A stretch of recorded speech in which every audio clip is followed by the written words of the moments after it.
செல்வங்களும் நலன்களும் பெற்று ஆனந்தமாய் வாழ்ந்திடுவோம்.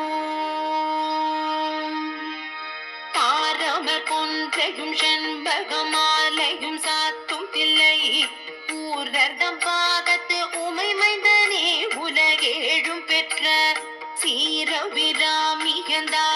எப்போதும் என் சிந்தையுள்ளே அந்தாரமர் மேனி கணபதியே செய்திடகே உதிக்கின்ற செங்கதிருச்சி திலகம் உணர்வுடையோர் மதிக்கின்ற மாணிக்கம் மாதுளம் போது மலர் கமலை துதிக்கின்ற மின் கொடிமென் கடி குங்குமத்தோயமென விதிக்கின்ற மேனி அபிராமி எந்தன் விழுத்துணையே துணையும் தொழும் தெய்வமும் பெற்ற தாயும் சுருதிகளின் பனையும் கொழுந்தும் பதி கொண்ட வேறும் பனிமலர் பூ கடையும் கருப்பு சிலை